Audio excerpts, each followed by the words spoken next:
Hola, hola, ¿cómo les va? Buenos días, queridos hermanos y amigos. Bendiciones, bendiciones para todos en el amor de nuestro Señor Jesucristo y en el amor del Padre y del Espíritu Santo. Amén, gloria al Señor. Bendito sea nuestro Dios. Queremos continuar con nuestro estudio en esta mañana. Ley y gracia manifiesta desde el huerto. Ley y gracia manifiesta desde el huerto. Gloria al Señor, bendito sea nuestro Dios. Queremos ir rápidamente, pues, a ir profundizando en lo que tiene que ver con ley y gracia desde el huerto. Ley y gracia manifiestas desde el huerto. ¿Por qué? ¿Y por qué nosotros decíamos? ¿Por qué la adversión de Dios con Caín en la ofrenda? ¿Por qué Dios rechaza la ofrenda de Caín? ¿Por qué acepta muchas, hablando así naturalmente? Pues nosotros leemos en el libro de Génesis, pues en el principio, cuando Dios rechaza pues la ofrenda de Caín, nosotros leemos pues que dice que el Señor pues aceptó la ofrenda de Abel, pero no aceptó la de Caín, pero lo leemos así como vagamente, pero nosotros tenemos que profundizar y quisiéramos profundizar pues un ratito del por qué. ¿Por qué por qué Dios rechaza la ofrenda de Caín? ¿Por qué la rechaza? ¿Qué motivaba a que la rechazara?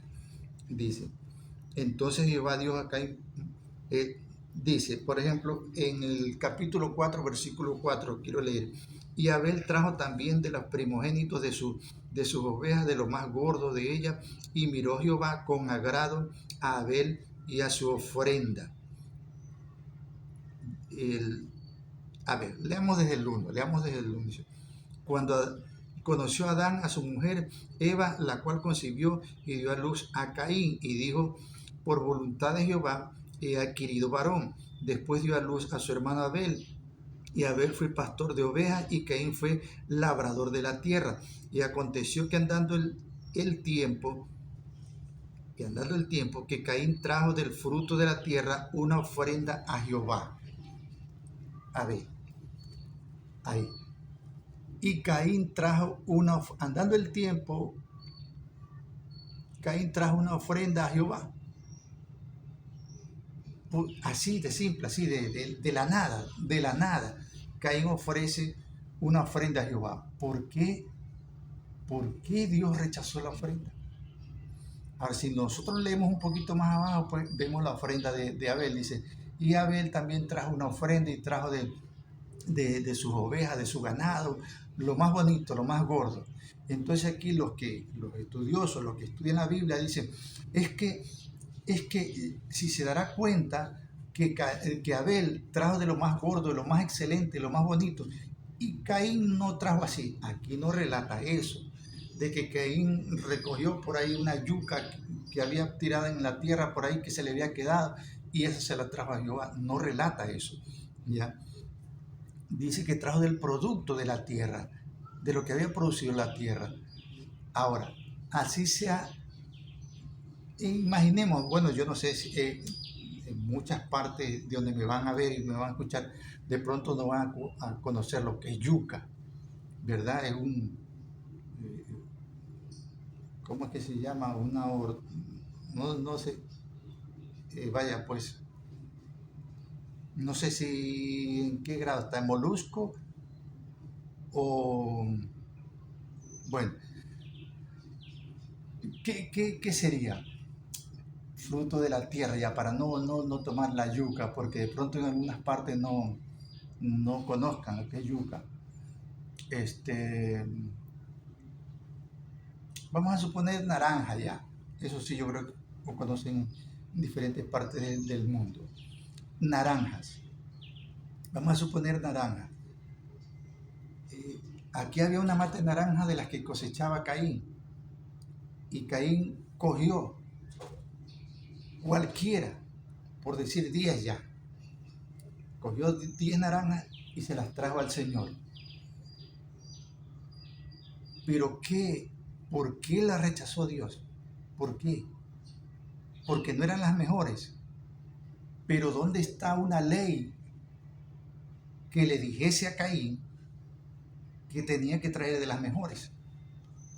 Usted me va a decir, no, pero es que si desde el hecho de que era para Dios, tenía que haber llevado las mejores. No había una ley. El caso es que no había una ley, una ordenanza, un decreto. Entre comillas digo, no había una ley, una ordenanza. ¿Por qué ahora? Entonces vámonos al otro lado. ¿Por qué Abel trae de los más gordos? ¿Por qué Abel no escogió cualquier de su ganado, ovejas o vacas? Lo que sea que haya llevado, ovejas o vacas. ¿Por qué escogió? ¿Qué lo hizo a Abel escoger así de esa manera? No había una ley. Entonces, la explicación coherente espiritual es que sí había ley. Porque bueno sería, podríamos decir, no había ley. Ya, aceptemos eso. Pero entonces, ¿por qué Dios juzga tan severamente a Caín? Porque suponiendo ya, no, es que él debería haber llevado lo mejor porque era para Dios. Bien, correcto. Pero a la vez Dios dice, bueno, no les he emitido ninguna ley. No lo puedo juzgar. Puedo llamarle la atención a Caín, pero no lo puedo juzgar tan severamente. ¿Ya? No había razón. Entre comillas, no había razón.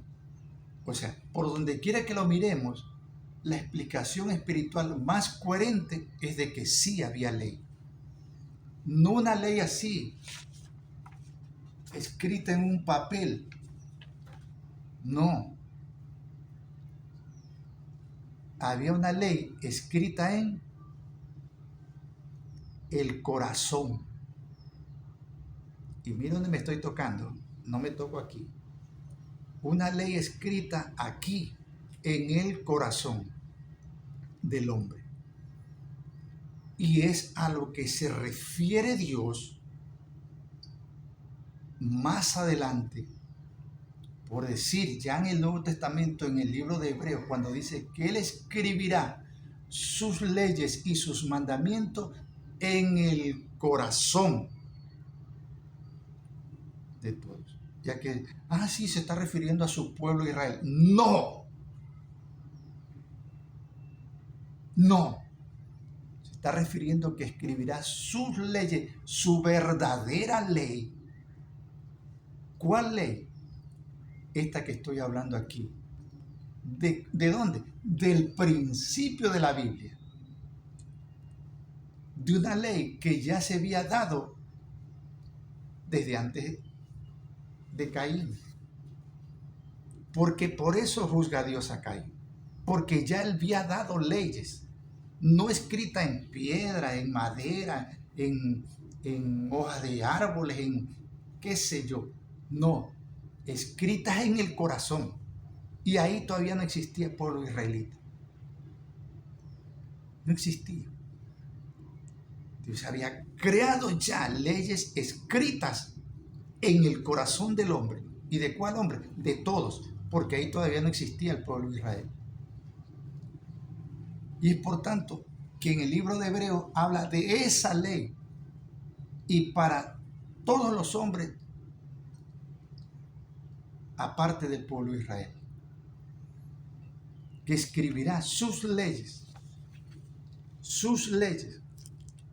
en el corazón de todos los hombres. Amén. Eso es lo que habla el Señor. Por eso nosotros podemos ver el juzgamiento de Caín. Si no había ley alguna que dictaminara cómo se debería ofrendar, ¿quién les enseñó tanto a Caín como a Abel que debían de ofrendar? ¿Quién les enseñó también? ¿Quién le enseñó a Caín a ofrendar? ¿De dónde sacó eso Caín de llevar una ofrenda a Dios? No había nada supuestamente de forma literal, no había nada que le dijera, ¿sabe qué, Caín? Tú tienes que ofrendar de lo que coseche, cuidado, te vas a olvidar. ¿Ah? No existía nada, ¿ya? No existía nada por ningún mandamiento que le dictaminase tal cosa. Amén.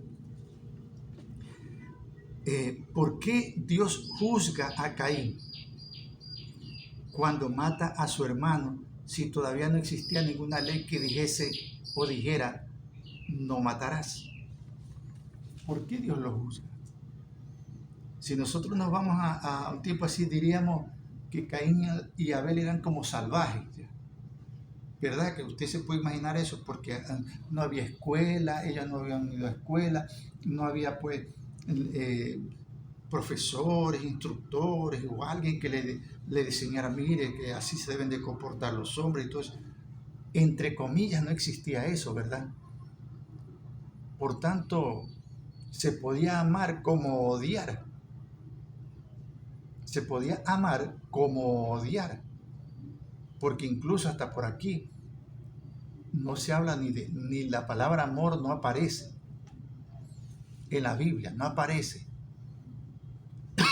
Por tanto, no se puede. ¿Por qué habría de juzgar Dios a Caín cuando mata a su hermano? Si no había, supuestamente no había un dictamen, una ordenanza que dijese no matarás, ni amarás a tu prójimo. No existía eso, como a ti mismo. Y sabemos que Dios es justo, ¿verdad? Ahora, si Dios lo juzgó, Dios es justo. Entonces, Dios lo juzgó a Caín con argumentos más que suficientes para hacerlo. ¿Y cuáles serían esos argumentos? Que sí había ley. O sea, ya estaba la ley de Dios, la ley de Dios escrita en el corazón del hombre. No digo de Caín ni Abel, no. Digo del hombre. Es esa ley que tiene que permanecer en nosotros. De esa ley me refiero. Yo no me refiero a la ley ya muchos años después, cientos, miles de años después, transcrita en algo físico a través de Moisés. Yo no me refiero a esa ley. Esa ley sí, podemos decir, caducó, se acabó, pero la ley de Dios, esa no pasa, es eterna. Y esa no tiene que estar en un papel, tiene que estar aquí escrita en el corazón. A esa ley es que la gente hasta el día de hoy no entiende, no comprende. Y dice, ya no estamos bajo la ley, ya no estamos bajo la ley. Son tontos. Seguimos estando bajo la ley de Dios, la ley eterna. Alguien me va a decir, sí, pero en Cristo, sí, pero en Cristo. Claro que en Cristo. Porque Cristo vino a restaurar esa ley, no otra ley. Cristo vino a restaurar esa ley, la ley de Dios, la que es desde el principio, que permanece hoy y permanecerá hasta el fin. Esa ley. La misma, pero no otra. En Cristo Jesús no es otra ley, es la misma ley del principio. ¿Cuál? ¿Cuál ley? Por la cual se juzgó a Caín. Esa ley. Una ley que ya estaba, que Caín transgredió, no observó, no respetó, pasó por alto. Cristo Jesús vino a restaurar esa ley,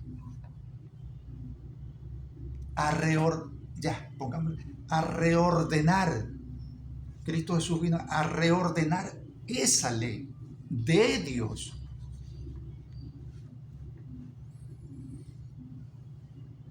Cuando usted habla de que ya no estamos bajo la ley, Y usted dice, o sea, ya no, y son hasta pero tontos a la máxima potencia. ¿Por qué? Porque dice que ya no estamos bajo la ley, pero dice, hoy no, es que adulterar es malo, porque el Señor ha dicho en su palabra, no adulterarás. ¿Y eso de qué es? ¿De ley o de gracia? De la gracia me va a decir, porque eso también está en el Nuevo Testamento. Pero ¿de dónde recogió el Nuevo Testamento? Eso, esa parte. La recogió de allá, de la ley. Amarás a tu Dios sobre todas las cosas. Es que eso sí está vigente porque eso está en el Nuevo Testamento. Sí. Pero ¿de dónde lo recogió el Nuevo Testamento? ¿De dónde? Lo recogió de allá, de la ley. No, pero es otro. No es otro. Es el mismo mandamiento. Amarás a Dios sobre todas tus cosas, que se escribió en la ley, que Dios dice, así es. Por eso es que le vengo diciendo en todas estas intervenciones sobre la ley y la gracia. Porque incluso ayer también leía de un hombre que decía, ahí sale así en el video, doctor tal y tal, doctor en teología, me imagino, dice, las 3 leyes de Dios: la moral, ¿ya?, la espiritual y no sé qué otra ley. 3 leyes. ¿De dónde saca esa? ¿Sabe qué? El estudio teológico sí, pues va. A ver, esta la ponemos aquí. Esta parte de la Biblia la ponemos aquí. Esta es moral. Estas partecitas acá son físicas. Y estas acá son de lo que tiene que ver con religioso. Estas 3 leyes. Ellos dividen y le endilgan a Dios división de leyes. Es como el amor. Dicen, a ver, es que hay amor. El amor ágape, el amor fileo y el amor fideo y no sé qué otras cosas más. El amor es uno solo,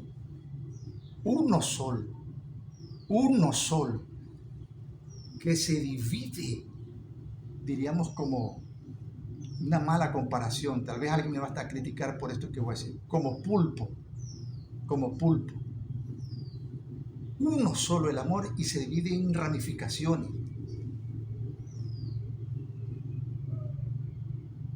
Yo amo a una esposa con mi corazón. Yo amo a mis hijos igual que amo a mi esposa. ¡Ay, qué aberración! Entonces tú quieres decir que con tu hija. No. Con el mismo amor, haciendo sus diferencias. Pero es un solo el amor. Entonces aquí me dice que las leyes morales, las leyes religiosas y las leyes no sé qué y no sé cuánto. Que estás dividiendo las leyes. La ley es una sola. Y rapidito le voy a hacer un ejemplo. La ley es como un árbol, ¿no? Un árbol grande. ¿Qué conforma un árbol? Un árbol está conformado por raíces que tienen un nombre, unas cosas así que van por debajo de la tierra. El árbol le van haciendo, esas las llamamos raíces. Y de ahí va algo que va creciendo y se va haciendo gordo, así, grueso, eso le llamamos tronco. Y de ahí surgen así unas cosas que le llamamos ramas. Y de ahí vienen unas cositas más pequeñas de esas que le llamamos hojas. Y ahí entre medio de esas hojas salen otras cosas que le llamamos la flor. Por lo general casi casi, todo árbol florece y casi por lo general todo árbol da un fruto. Todo eso conforma un árbol. Si yo saco el fruto del árbol, es parte del árbol.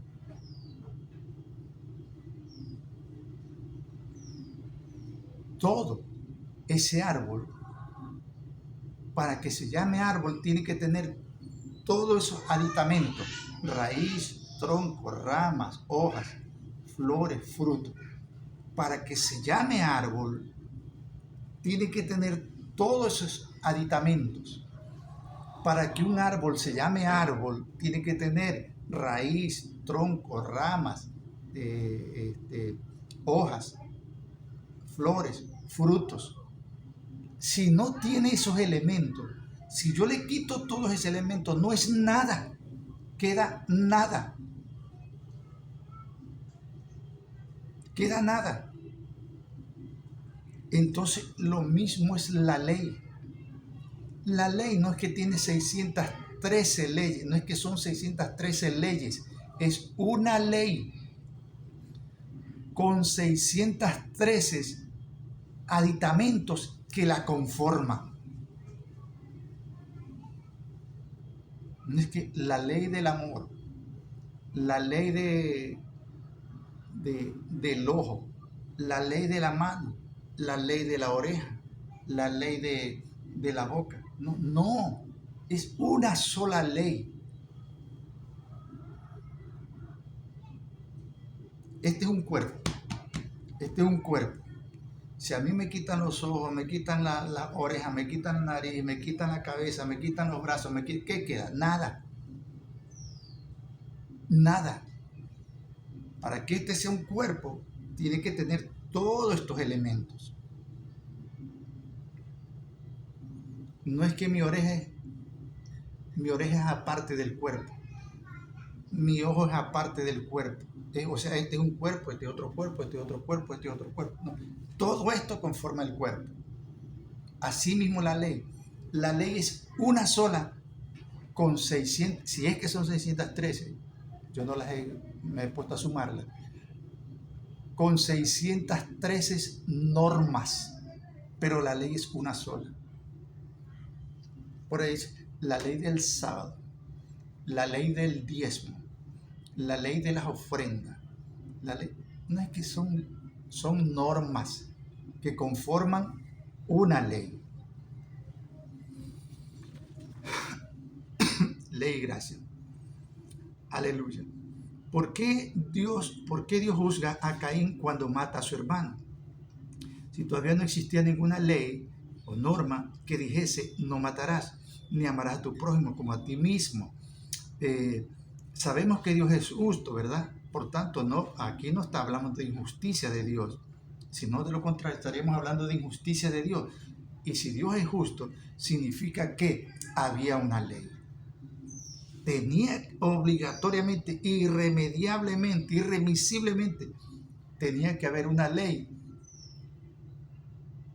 en la cual sustentar el castigo de Dios hacia Caín. De lo contrario, Dios no lo podía juzgar, porque Dios no es injusto, no es injusto. Amén. Puesto que Pablo dice alguna vez que Cristo nos redimió de la maldición de la ley. A ver, vamos a ver. Dice, no podía juzgar a Caín si no había una ley. Entonces, ¿qué vemos en el Espíritu? Que sí había ley. Puesto que Pablo dice alguna vez que Cristo nos redimió de la maldición de la ley. ¿Es maldición la ley? Claro que no. La ley es el espejo donde se hacen evidentes los pecados. Entonces, para ver el pecado de Caín, tenía que haber una ley en donde le mostrara, si Caín no la estaba viendo, Dios le mostrara: mira Caín, aquí está, por esto yo te juzgo, porque ya estaba dictado. O sea, yo ahorita estoy mostrando un papel, pero Dios le puede decir: Caín, Tú no puedes decir que yo estoy actuando injustamente. ¿Por qué? Porque yo ya te escribí aquí. Yo ya te escribí mi ley aquí en tu corazón. Tú violaste, tú transgrediste, tú pasaste por alto la ley que yo escribí en tu corazón. Amén. Porque la ley es eso. Cristo Jesús nos vino a redimir de la maldición de la ley. Pero aquí viene. Entonces, pero ahí está diciendo. ¿Qué es lo que está diciendo Pablo? Es que cuando nosotros tenemos, aparte de leer de forma literal, tenemos que más bien leer de forma espiritual. ¿Sabe qué? ¿Cómo es que debemos interpretar espiritualmente esta partecita donde dice que Pablo dice que Cristo Jesús nos redimió de la maldición de la ley? O sea que la ley es maldición. No, la ley de Dios no es maldición. La ley de Dios es la oportunidad de la gracia. La ley de Dios es el salvoconducto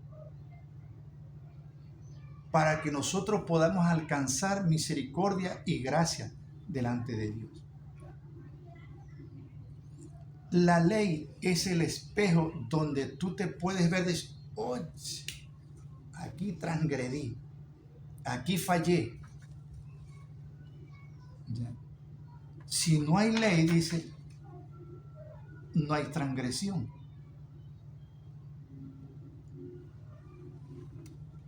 Pero ley hay desde el Génesis, porque el Señor le dice al hombre, no comas de ese árbol, estando 100% en el Espíritu, no en materia, 100% en Espíritu. No vayas a comer de aquí, no vayas a tocar. ¿Ya? El hombre peca, Dios materializa al hombre para arrastrar, como ya lo he dicho en otras oportunidades, para arrastrar el pecado cometido de forma espiritual hacia algo materia, porque la materia es perecible. Entonces el pecado se queda encerrado en lo perecible, porque si no se lleva el pecado hacia lo perecible, significa que va a permanecer el pecado en el ente espiritual y por tanto sería muerte eterna. Amén. Gloria al Señor. De ser así, podríamos decir que Dios introdujo pecado en el hombre, pues la ley fue dada por Dios. La ley lo que hace es que deja al descubierto los pecados ya existentes. ¿Ya? Y esos pecados ya estaban desde el principio. Y no me refiero al pecado de Adán, me refiero a pecados de los hombres. Miles de años después, tal vez, otra vez referimos, Dios confronta a Caín por una ofrenda y un asesinato en donde literalmente no existía ley. Y si no existía la ley, tampoco podía haber transgresión. Así dice la palabra. Donde no hay ley, tampoco puede culparse a alguien de transgresión. Amén. Romanos 4:15. ¿Por qué Dios acusa a Caín? Entonces, ¿qué visibilizamos en el Espíritu? Que sí había ley y por ende también transgresión. Lo único que ver en el Espíritu es que todavía no estaba promulgada textualmente. ¿Qué más ven en el Espíritu? Que ni siquiera era necesario promulgarla textualmente por dos razones. Porque no había materia. ¿A dónde promulgarla? ¿A qué promulgarla? Por lo tanto, textualmente no había razón, ni motivo, ni coherencia para promulgarla de una forma textual, escrita, tangible, visible, a nada ni a nadie. Por eso, Por eso es el propósito eterno de Dios. Hebreos 8, 10 y 11. También vemos que en consecuencia que también había redención. Apocalipsis 13, 8. Ya lo hemos visto tantas veces. ¿Ya? El Cordero de Dios que fue inmolado desde ante la fundación del mundo. Romanos 3, 10 dice: luego por la fe invalidamos la ley en ninguna manera, sino que confirmamos la ley. Habla también de la maldición de la ley. Habla que ya no estamos bajo la ley, pero también dice que la ley es santa, que la ley es santa. Jesús dice que ni una tilde pasará de la ley, que no ha venido a abrogar la ley ni a los profetas. Dice también otras veces, para que se cumpla la ley, dice que la ley y los profetas, de la ley y los profetas, hablan de él. Yo ya era antes que Abraham. Juan 8:5. O sea, en todo tiempo el Señor Jesús está hablando de la ley de Dios, de la ley de Dios. No pasará, esta ley no pasará, ni una tilde pasará. Cielo y tierra pasarán, pero mis palabras no pasarán. Mis palabras no pasarán. ¿Desde cuándo es la palabra? Desde la eternidad, desde la eternidad. Entonces, mis palabras, está diciendo, mi ley no pasará. A eso se está refiriendo el Señor. Veamos lo que dice Pablo con respecto a la ley una de tantas veces. Hechos 24, 14. Así sirvo al Dios de mis padres, creyendo todas las cosas de la ley. Así sirvo al Dios de mis padres. Entonces tú me dices, pero es que Pablo se contradice. Entonces, no es que se contradice, es que sabe que, ¿cómo nosotros debemos entender a Pablo?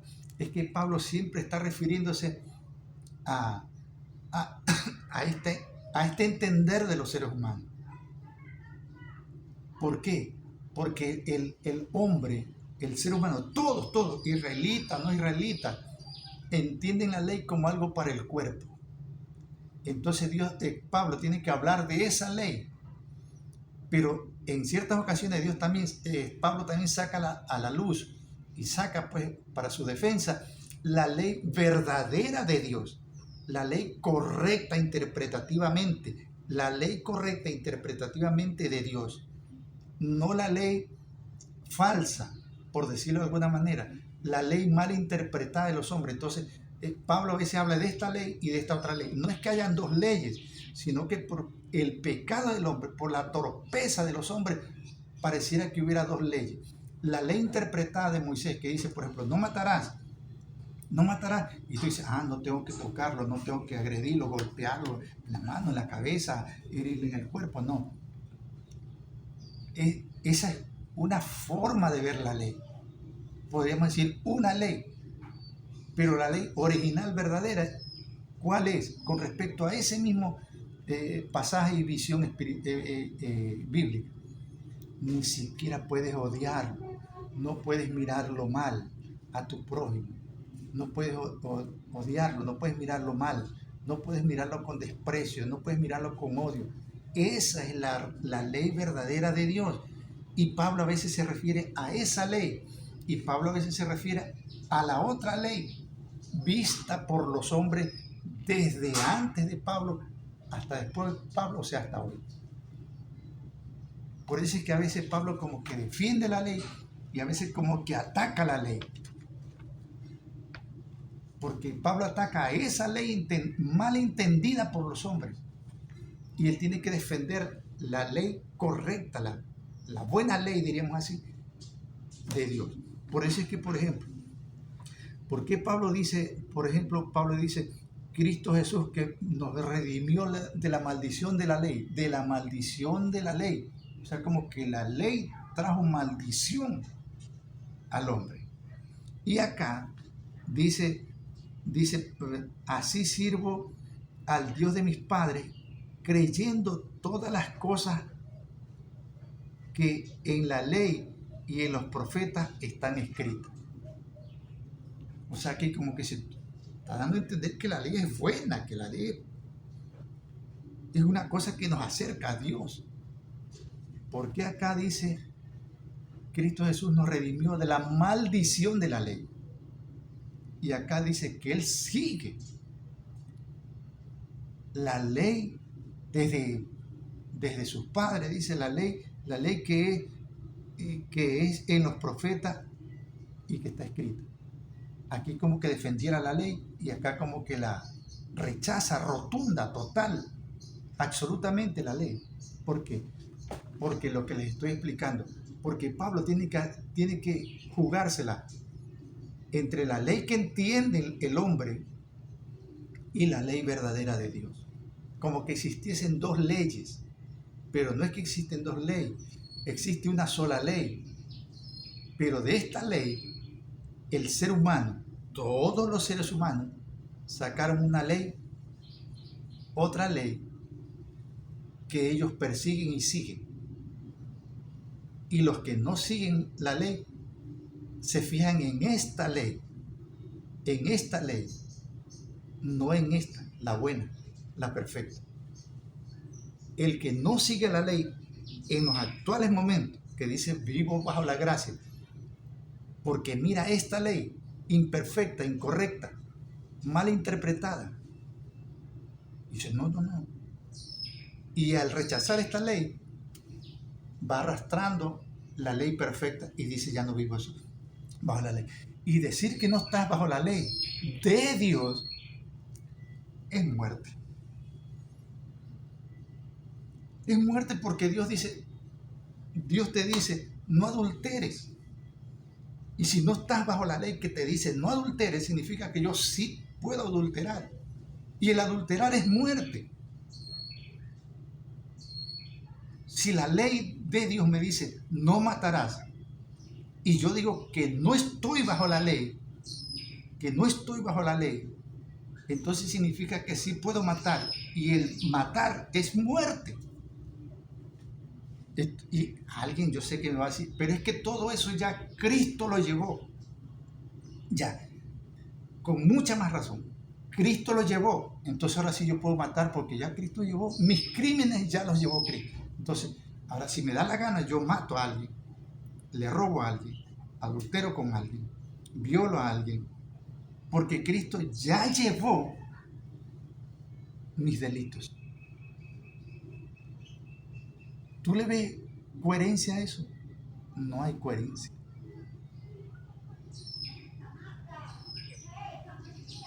Vamos a quedarnos ahí. Padre, en el nombre de Jesús te doy gracias, Señor mi Dios, por tu palabra y por tu verdad. Bendice a mis hermanos, a todos y cada uno, Señor mi Dios, con tus grandes y ricas bendiciones. En el nombre de tu amado Jesucristo. Amén y amén. Bendiciones. Su hermano y amigo en Cristo, Esteban Vera, y la Iglesia Cristiana del Aire GC. Hasta la próxima.